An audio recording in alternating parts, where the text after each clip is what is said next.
Lovely to be with you again. Let me just check my voice and volume. How am I going right down the back there? Fine? Okay, that's good. Look, it's really good to be down here again in Adelaide, but I'm a bit in fear and trepidation about tomorrow going down to Border Town, because last time we went down to Border Town, I was bitten badly by bed bugs. And John has us booked into what he says is an upmarket B&B. And I've actually translated B&B into beds and bugs rather than something else. So the colleagues of yours at Border Town, when I was there last time, had to put up with me looking as though I was some pock-marked adolescent. So hopefully the content of what I'm speaking about can transcend the visual feast that they had to put up with. Look, I've got two things to do before morning tea, two separate components but related as a session. And the first of those is to talk about the research findings in general about successful interventions. The second of those is to look at a more micro level approach to the way interventions are conducted. And you've heard Desley mention the notion of waves that has been the informing discourse for the way in which we've been talking about interventions in the Pall pilot project originally, and then obviously further on. It's not an unusual term. We actually lifted its profile by attaching the word theory to it, wave theory. It's really a fairly fundamental or common sense approach to undertaking planned action to improve reading with children. So I've got two parts. The first part is obviously to give you some exposure to research that backs the notion of interventions, much of which has been drawn from environments where there is great difficulty, that is low socioeconomic environments or environments where there are multiple difficulties faced by children coming from a range of different backgrounds. But of course they accumulate into a series of research findings which are again compelling, and that people in leadership positions such as yours would have experienced and would be able to have reinforced from the research, identifying the kinds of actions you need to take.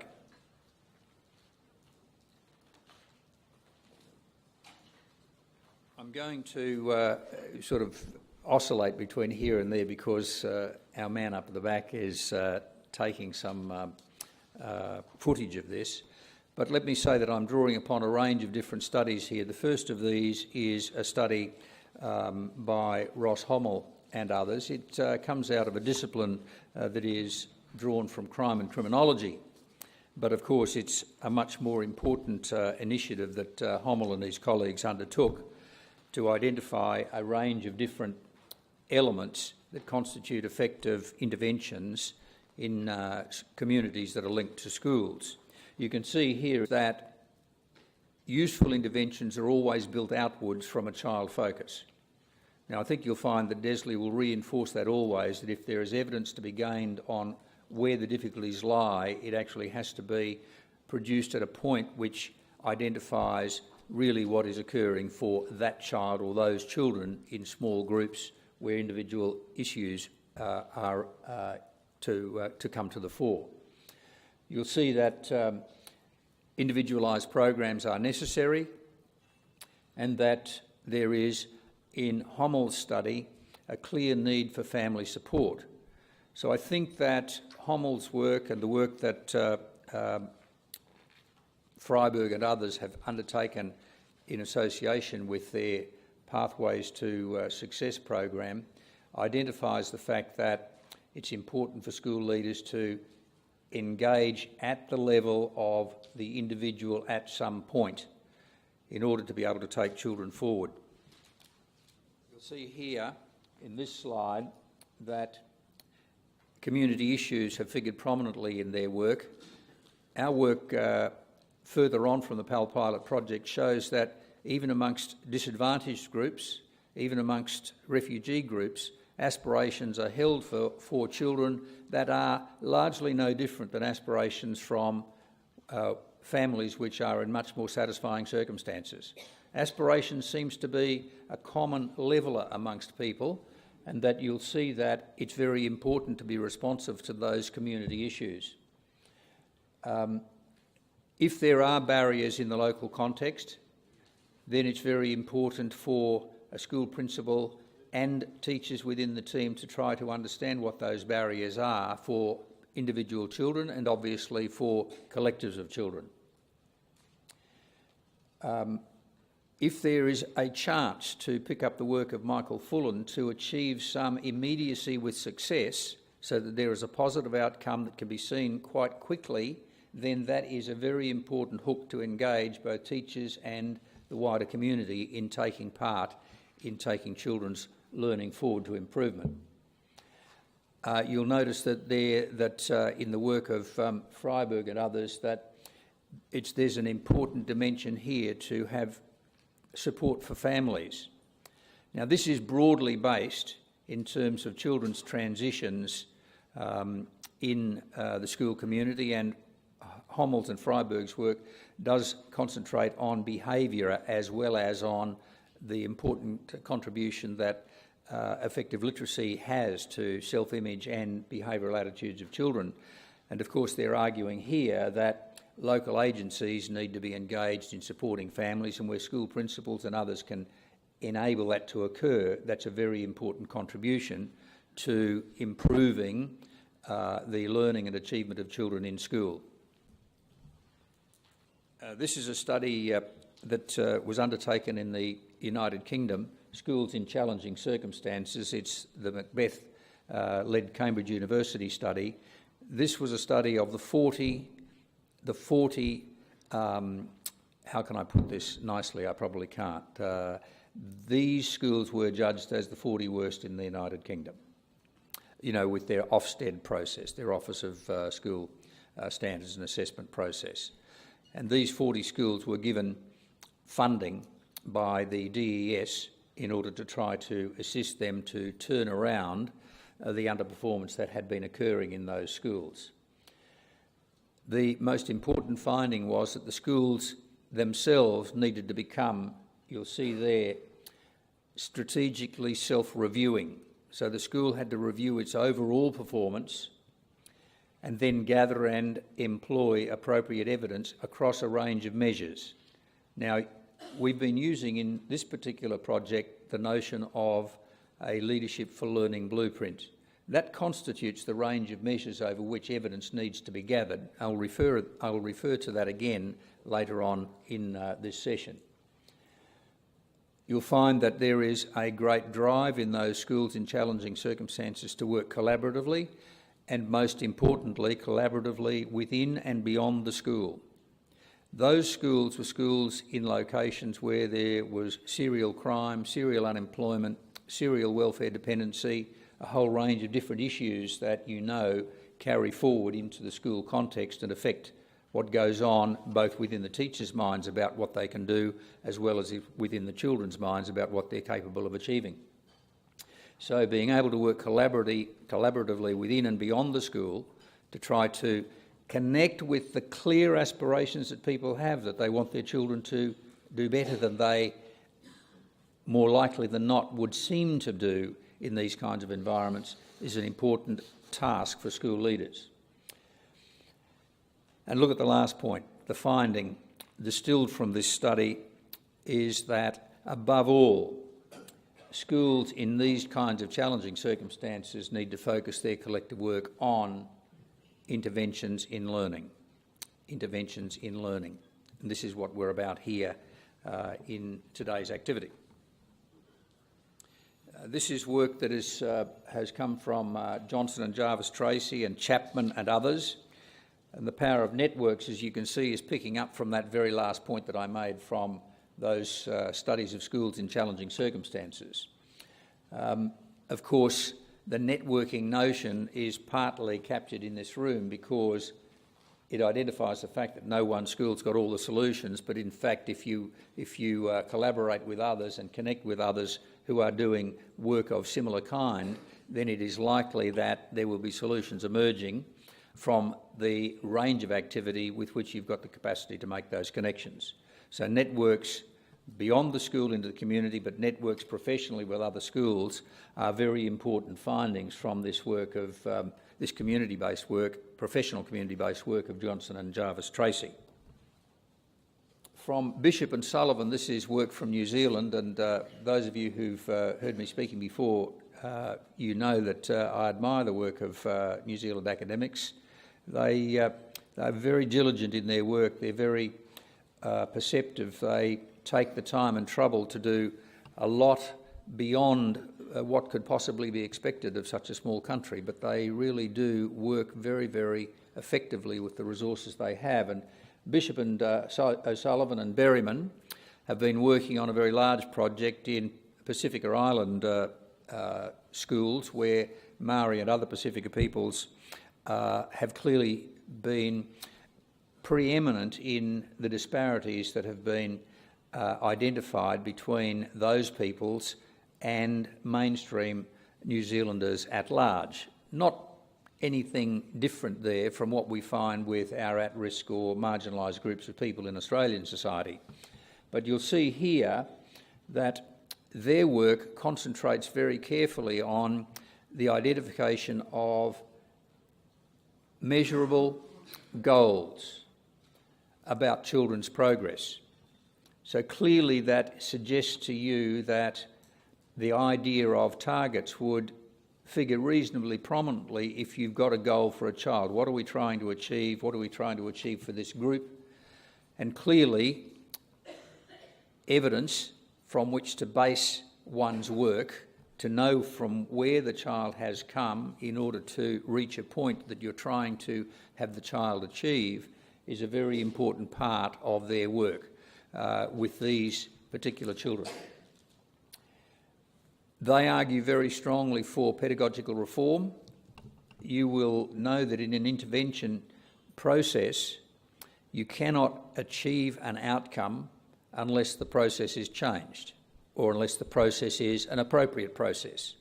So changing approaches to teaching and learning, if outcomes have not been shifted, moved, headed in the direction in which the goal has been set, clearly that requires a change in pedagogy. The most important thing out of the work, I believe, that Bishop and Berryman have done is that they talk about a pedagogy of relations, because if you're going to change approaches to learning for children, it is at the level of interaction between those the child engages with in order to affect that kind of improvement. So a pedagogy of relations is fundamentally important when working with struggling youngsters. Well, it's fundamentally important in working with youngsters, we know that. So they just reinforce that very, very strongly to try to understand where those youngsters are coming from, to make those connections both culturally and linguistically with them in order to be able to work through that relational component which is so strong in reaching improvement for young people. The third point there is that in order to make changes to practice which will yield improvements in achievement, the only people who have the capacity to make organisational shifts or organisational structural changes are people in leadership roles, so that's a very important leadership element. Organising and gathering the way in which the school approaches its work so that the structures of the school support learning and support the intervention processes that are going to be planned and taking place is an important dimension for the school leader to undertake. That also includes being able to employ the resources that back up those structures in appropriate ways.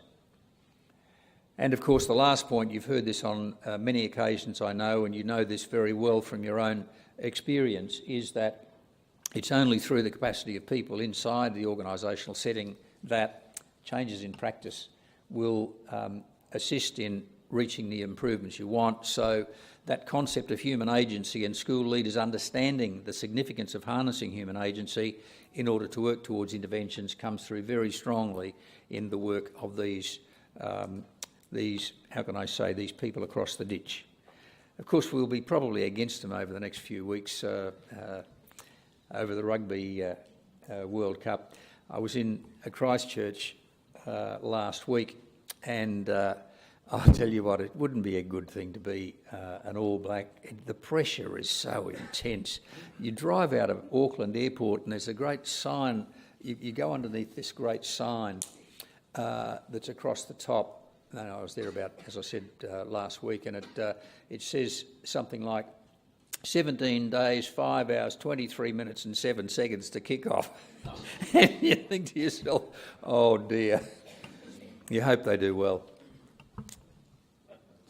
I've added into this work Pall Pilot Project research findings. The research report has been sent to into DIY. It's actually gone out for external review before it was sent into DIY to be reviewed by Ben Levin from Canada, who many of you would have seen his work. He was an external reviewer on the research report from the Pall Pilot Project, and John Macbeth from Cambridge University was the second reviewer. It came through very well. A number of points to improve the report occurred, but it came through very well, and it was considered by those two assessors as a substantial contribution to attempts to improve literacy through the leadership route. That's what we're about. We're trying to improve literacy through the leadership route. Largely different from a lot of other routes, as you know, that have been taken, where a lot of funds have been spent over many years. So here are some of the findings.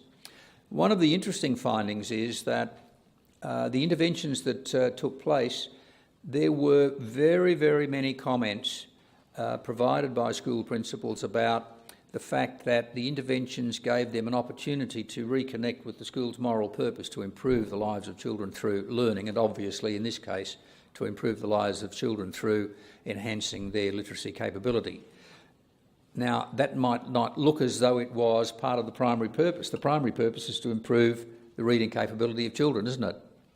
Well, if you hearken back to the notion that you can only improve outcomes if you improve processes, clearly a reconnection with the school's moral purpose and teachers' commitment to that shared purpose is a very interesting finding. Very strong data on this amongst school principals. Secondly, and very strongly, if you look at the Leadership for Literacy Learning Blueprint and you come into the conditions of learning, the identification and use of school resources to support learning is one of those conditions. How well you use those resources is important. We had an exceptionally strong commitment to realigning the way school resources were used in support of interventions. This is across the whole school, for smaller groups of children, and of course for individuals who are having very, very difficult problems in learning to read. So looking at the intervention processes and plans that these Pall Pilot Project schools had, and then trying to use to the best advantage the resources that you control as principals with your teachers, was a very strong finding of this research that preceded your work here with us today and over this past while. Those resources are, of course, time. Principals control the way in which time is allocated, who gets time to do what, where blocks of time perhaps are employed, what kinds of alternatives or options there are for the use of time. Materials, of course, and you know you've got many materials already in the school, and you know that there has been an accumulation of materials, and how those materials are employed in support of interventions is a very important question. Not just the selection of something just because we've got it. We're arguing in this particular project that interventions must be evidence-based, so therefore then you look at the best possible material that can support what that evidence is telling us needs to be done. You also find that people are resources, and it does encourage principals to think more critically about how people they have are employed, how they are used in the support of those interventions. And of course, whatever money you have, whatever little money you have, makes you think about how you will employ that funding in support of what you know the evidence is saying is where energy should be directed. So time, materials, people and funds are critical resources that the Pall pilot project showed an overwhelming number of principals spent their time trying to get a better match between intervention planning action and resource usage. And of course, this was really, lovely for me to hear. It's right at the heart of successful leadership, and it's at the heart of improvement in schools, and that is that there was an overwhelming support for matching professional learning to the intervention actions that were being taken. And principals were participating in this in a much more active way than had been the case in the past. And the research supports that. It says that where you can do it, you give your energy and time to that. And of course, it was happening in the Pall pilot project schools. A couple of things that you need to see as caveats here, because I've given you a lot of stories about the things you do to be successful this morning from the general research. A couple of caveats. In our Pall pilot project schools, while there was a great attempt to realign the resources to try to support interventions, in many of the schools the resources did not stretch far enough to go into additional support for the most needy. There were quite a number of schools, we can list the number, they were there in the report, around about a third of the schools who reported that their resources would not stretch to do as much as their evidence suggested they needed to do with the most needy, that is the children struggling the most. Now, while they attempted to do a range of things with their resources, they felt there was not sufficient overall for that. And then, of course, the last 2 points are quite interesting. You will have seen in the research that I've given you before that there is a very strong indication where there are intractable problems for children that there needs to be a broader connection out into families, parents and the wider community. The networking issue amongst all of those players. A quarter of our principals in the Pall pilot project schools were unable to deal with this troublesome issue. It was still remaining a troublesome issue for them, particularly the connection with parents, and particularly the connection with parents for the children who are struggling the most. Now that suggests that there is a real point of pressure that the research is highlighting that cannot be masked and that ought not to be avoided. It doesn't necessarily say that because we know that it's hard and that getting the kind of connection that supports an intervention for particular groups of children is important, it doesn't mean to say it's easy. So it will be very interesting to see for some of the kids in your schools, particularly the ones that Desley and John have already mentioned, where are really about helping. That is such an important feature, but it's still such a difficult feature. You'll see that while I've reported to you that the research in the Pall pilot project indicated that there were a quarter of the principals who reported directly to us that this was still a very troublesome matter for them, 3/4 of the principals said nothing about it. So you could make a couple of assumptions from that, couldn't you? They were doing exceptionally well. I doubt it. I doubt it. I think that what we saw was, if you look at the other elements that I've spoken to you about, they made strong commitments to improving children's learning, so there were changes in practice, there were changes in the resources that supported that practice, there were changes in assessment processes to produce the evidence on which intervention practice would be based, there was a stronger commitment to professional learning to support those intervention practices that were considered important evidentially sourced practices, and they spent time dealing with the shared moral purpose that should drive people in trying to improve children's learning. Every one of those things is an in-school matter that a school principal can deal with, isn't it? The harder ones are the ones that get you outside. Now, is this necessary for every child? Well, it would be lovely to think so, but it's certainly necessary for those for whom intervention is required the most. So there's a real challenge, and the research is not actually telling us much more than that where you get some purchase on it out of the work of Hommel and others, it's through networking, it's through inclusion, It's through practices which provide opportunities for engagement with the aspiration of people beyond the school who have those views about their children. Doing so is no easy task. So,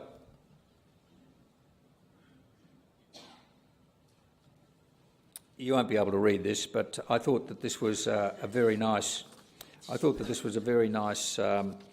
poem to somehow let you, and I've got a copy of it for you, to somehow let you see that for a bloke like me who reads the research, I do like to read poetry, and some of it actually does expose to you some very important elements that the research tells us about, but in a different way. Let me read this.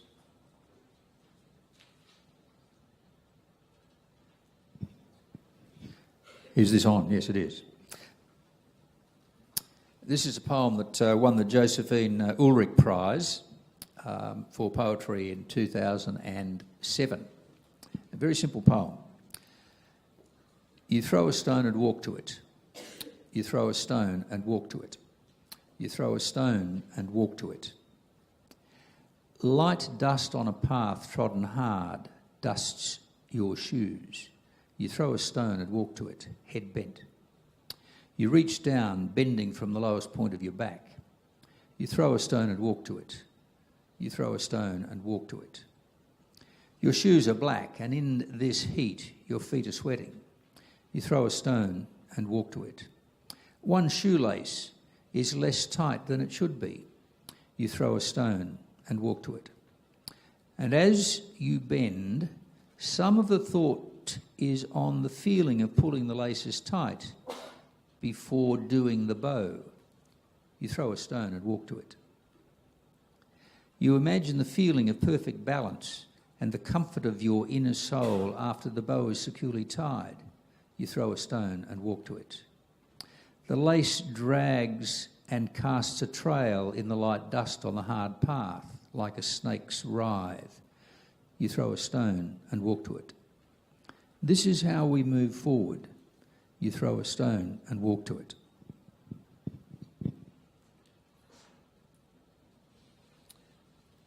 Does that make sense? What it says to me is that there has to be a goal. It's got to be reachable. And isn't that a nice metaphor? Because you can only throw a stone as far as you can. And more often than not, if you don't have distractions along the way, you will actually walk to it and reach it before you can throw it again. It's a very powerful metaphor for looking ahead and trying to reach a further point on a journey or in progress. But what it says is that you can be distracted along the way, and that you can take some sense of engagement out of what it is that you see in a very, very fine-grained way as you make your journey towards the stone. But you shouldn't be so distracted that you are misdirected from achieving your way forward. Now, I think that, put very simply, that captures a number of the components that, in a much more complex way, the research has put forward in front of us. For children who are having difficulties, small gains that they can see are very important for them, but having some joy as they move along that journey, some ways of enjoying the travel is a very important part of the process as well. So that's actually session one. I'm going to give you a few minutes. You might like to just react for about 5 minutes to what that research is saying to you from the point of view of your own school, because I know your schools are a wide mix of schools. They're not all schools that are, by any stretch of the imagination, low SES. You'll all have low SES kids in your schools, I suspect. You'll certainly have struggling kids. So about 5 minutes, just a general reaction to what I've said, because then I'll move into intervention waves. Okay.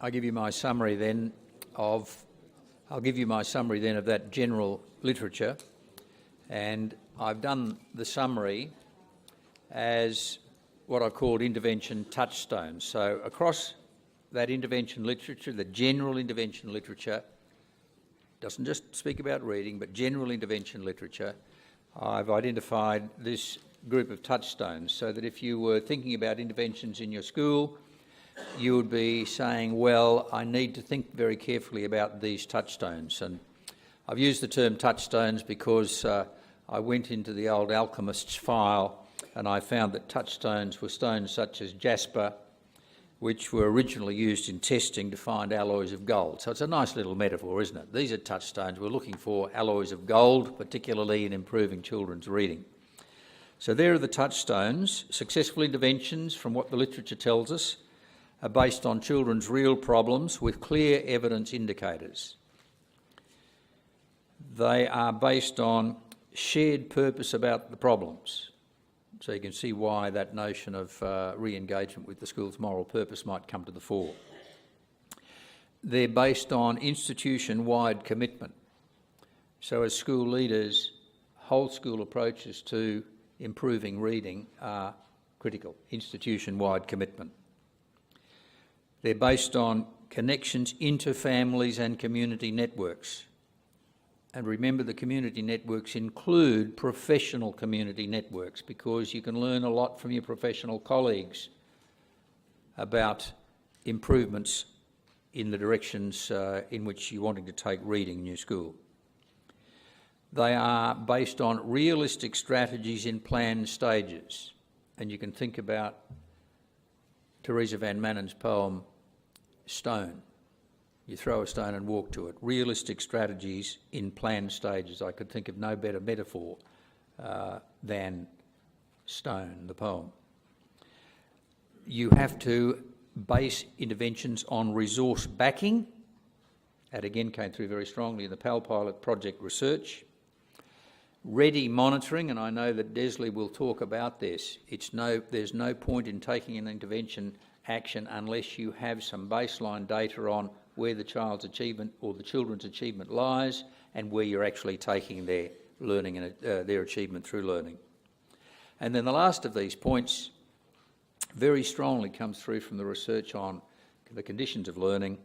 There has to be acknowledgement of success, good celebration of success on the way through. Small gains are wonderful for children, and successfully acknowledging them, as you know, are important. So they're the touchstones distilled from the research on interventions that have effect in the schools and communities in which they are undertaken. So I would recommend those to you. I'll return to them a little later because they show a great degree of consonance with the Leadership for Learning blueprint that we've been using as a base for this project. So lastly, I'll take you back to a 1976 quotation, some great wisdom from the 1970s. The colour orange was one of them. It was been reinvented in the 2005s to 2010s. But look at this, this wonderful quotation from the work of Ryan in 1976. The task to be accomplished is not to revise and amend and repair deficient children, but to alter and transform the atmosphere and operations of the schools to which we commit these children. Only by changing the nature of the educational experience can we change the product. To continue to define the difficulty as inherent in the raw material, the children, is plainly to blame the victim and to acquiesce in the continuation of educational inequality. A very powerful statement, a wonderful book, still worth a read today, but obviously directed clearly at those children who it is very easy to attribute a lot of our difficulties. So that is, if you like, a summary of the research and a call again, if you like, to the importance of the school's moral purpose, isn't it? Let me then take you to the last part of the morning session, which is to expose you to that notion that Desley identified, and that's wave theory.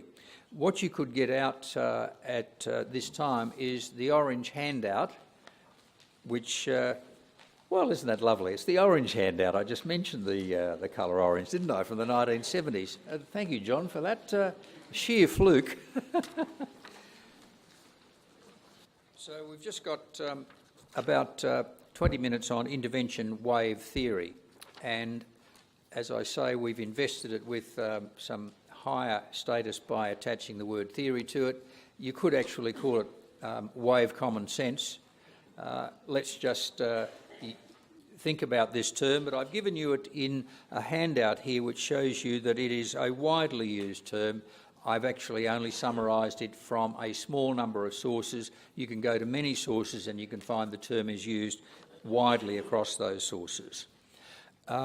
In a report, the Victorian report that you can see there from Wyatt Smith and Gunn's work in 2007, they argue very strongly for the use of approaches that deal with whole school issues, identifying and working through a very important set of processes that are agreed for the whole school in scope and sequence work in literacy and obviously in reading.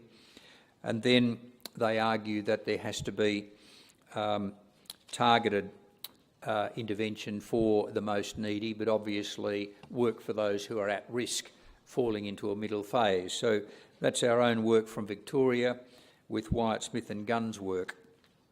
If you look at the others from Connecticut, North Somerset, the USA, there are some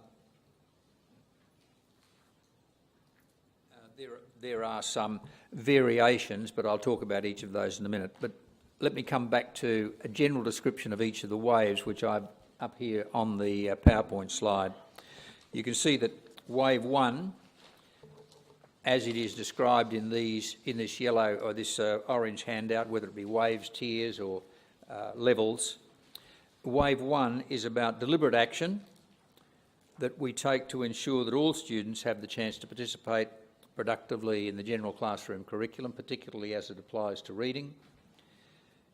And so wave 1 action will always involve whole school planning that is directed at providing the best shape for what is intended as effective work in reading across the school. Same thing applies to improvement of literacy across the board. So wave 1 is whole school. Now, would wave 1 be regarded as an intervention? In general terms, no, it wouldn't. In general terms, wave 1 planning would be the usual planning that a school does in order to provide the best possible base for continuing effective work in reading for all. So it wouldn't be regarded as intervention under normal circumstances. But when we were working on the Pall pilot project, we found many schools that did not have a whole school plan. When there was no whole school plan, clearly it became an intervention, didn't it? We had to intervene, that is not we, but the principals and their literacy consultants, their leadership consultants, had to intervene in order to put a whole school planning process in place. So where you're not confident or comfortable that there is a sufficiently disciplined, sufficiently deliberate whole school plan in reading, then clearly shared leadership of that amongst teachers to produce such a plan is an important intervention to take.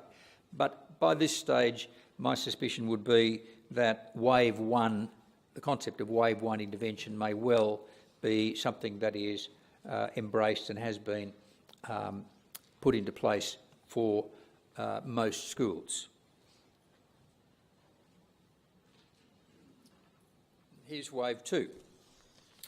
Wave 2 drills deeper into performance evidence to identify children who are unable to achieve as well just through their general classroom program in reading as you would want them to. They will need some specialised assistance. They may need that assistance through some direct or explicit teaching. That is probably highly likely. In fact, I know that Desley and the work that we have from the Pall Pilot project will show that all of these children need explicit teaching. It will provide for some scaffolded learning and some special programs with ways in which they are supported. So you can see that Wave 2 children will need the principal's involvement to identify how the resources that the school has can be directed towards them. These will usually be a number of children that there are plans put in place to work through with them in smaller groups. Will they be always in Wave 2? The goal, of course, that you will find identified in the orange sheet in each of those jurisdictions from which we've drawn that evidence, the goal is that those children who are in Wave 2 should be able to move back into the regular classroom and benefit from the standard program that you're offering, which should be effective for most children. So how that is managed becomes a very important question for principals in their use of time, structures, people, and the resources and materials that you have available in the school. So Wave 2, evidence-based, and it suggests that you know who those children are, and in fact it also indicates that it's likely that you will have been able to screen some children out of the whole school screening processes to identify those that need some specialised assistance. And then you've got Wave 3. And again, evidence-based. Wave 3 children are children who will be smaller in number, but again the performance evidence isolates those children with specific needs who will require highly focused, individualised intervention. While it says that this will be a minority of students in almost all cases, in some of the schools in which we worked in the Pall Pilot project it wasn't. And certainly in some of the Indigenous schools in rural and remote locations, it certainly wasn't. So you'll find that that varies, of course, according to what your evidence shows up, the number of children for whom specialised assistance is required. If you go back into the orange handout, you'll see that there are different policy approaches to Wave 3 children. In some jurisdictions, for example in Connecticut, there is an explicit policy position that cautions principals and schools that the tiers of intervention should not be seen as gates to special education. In other words, in a normal, ordinary mainstream school, children who are in need of specialised, individualised attention in Wave 3 would not be regarded as those children who would automatically pass through the gate to special education. The Connecticut approach is that the school will be doing all it can to try to support those children where they are. Now there's some, obviously you'd anticipate there'd be some debate about that, wouldn't there? And there'd be some debate in different locations. And you'll find that in other locations, particular children who have intractable difficulties, who require long-term Wave 3 intervention assistance, may in fact be children who have particular special needs and who require that assistance, as I said, over a long time, and therefore are regarded as special needs kids in need of special education assistance. So the position I understand that's being taken here is that schools will attempt to do all they can for Wave 3 children in the longer term view that what they do will improve the reading capacity of those children in their mainstream settings. Now you'll know the policy position far better than I will, but I put those things forward to you just so that you can see that there's a variation here in the way in which those waves are constructed. If a child is identified, or a number of children are identified as Wave 3 children and in need of longer term assistance, how the resources that you have can be applied to enable that longer term assistance to occur for the necessary period is a very important leadership question. It's one that needs to be discussed in the school, and obviously it's one that needs to figure prominently in your consideration of the policy position that your own department adopts. So if I bring you to a summary before you can have a brief discussion about this morning's discussion. Intervention involves these things: specific steps taken to allow access to a particularised curriculum for students who are experiencing difficulties, deliberate and direct action taken by the teacher and support staff in the interests of nominated children, those the evidence shows need it, adaptations and modifications to teaching strategies, resources and classroom learning environments to ensure that all students can participate in the regular classroom curriculum. Now that suggests withdrawal for some, doesn't it, for some periods? It suggests being able to do things with them that are different but enable them to take a better place back in the classroom for regular engagement with others. So let me just pause here before I bring the session to a close to give you an opportunity for an exchange with each other about the key points that you take from the general research literature on intervention and particular points about the use of wave theory, tiers or levels of intervention at whole school, smaller groups and specialised assistance for individuals in your school and what it means for you in leading that. Okay, away you go. You've got about 5 or 6 minutes in order to share that with each other.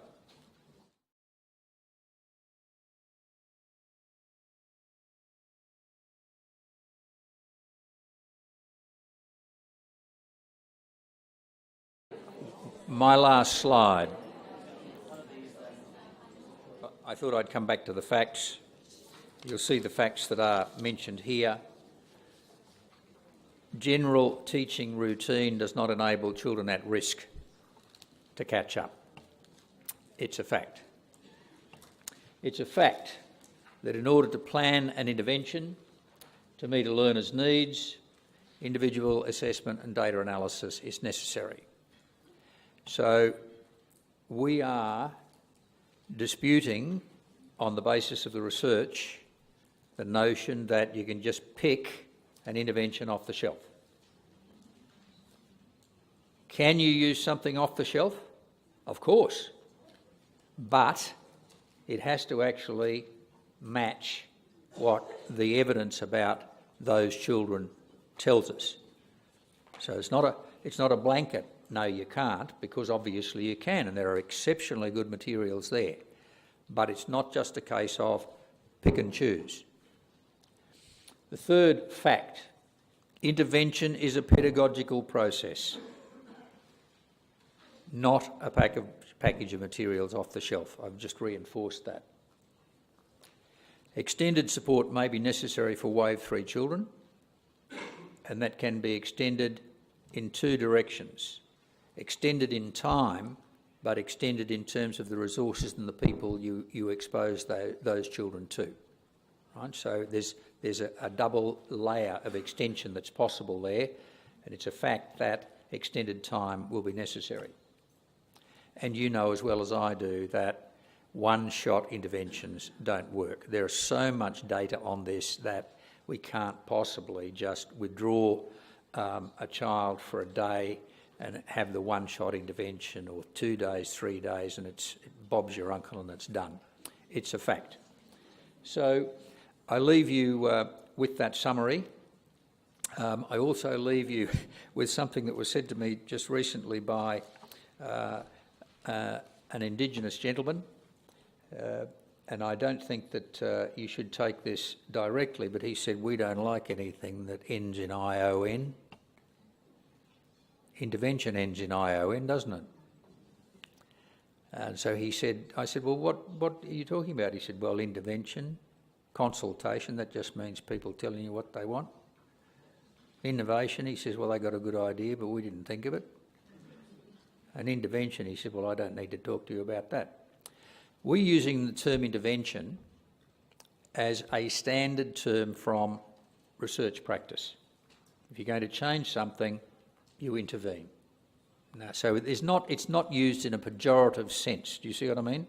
It's used in a clinical sense. If you want to use different words for that, then you should. It's really taking improvement action, isn't it?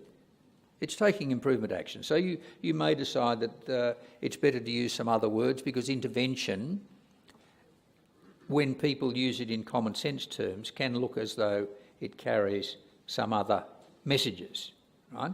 It can look as though, of course, that you're beginning to display concepts of, well, this is all bad and wrong and it's deficit and we have to take you beyond deficit into the promised land. So I think you need to understand that in the way in which we're using the term here, interventions are just good quality practice, often used in most disciplines, whether it be medical, psychological, educational, to define the kinds of things that you do to make a difference, to lead to improvement.